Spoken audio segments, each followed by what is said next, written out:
غزل دل میں قندیل غم، اپنا غم تھا گواہی تیرے حسن کی، دیکھ قائم رہے اس گواہی پہ ہم جو تاریک راہوں میں مارے گئے،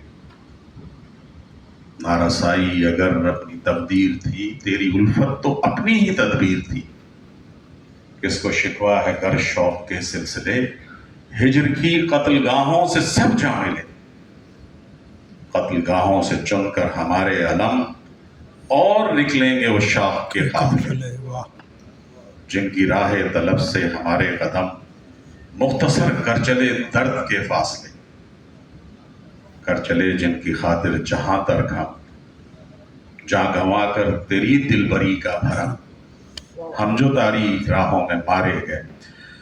معزز خواتین و حضرات، پروگرام کا آغاز کریں گے۔ سب سے پہلے میں ڈاکٹر جعفر احمد صاحب سے درخواست گزار ہوں کہ تشریف لائیں۔ Institute of historical and social research کے تعاون سے یہ کتاب چھپی ہے اور رمضان بلوچ صاحب کی یہ 5ویں کتاب ہے۔ ڈاکٹر سید جعفر احمد کسی تعارف کے یا اس اسٹیج پہ بیٹھا ہوا کوئی بھی شخص کسی تعارف کا محتاج نہیں ہے، سب سے کم علم آدمی میں آپ کے سامنے کھڑا ہوا ہوں۔ میں ڈاکٹر جعفر احمد صاحب سے درخواست گزار ہوں کہ تشریف لائیں اور کتاب کا تعارف پیش کریں۔ جناب ڈاکٹر جعفر احمد صاحب۔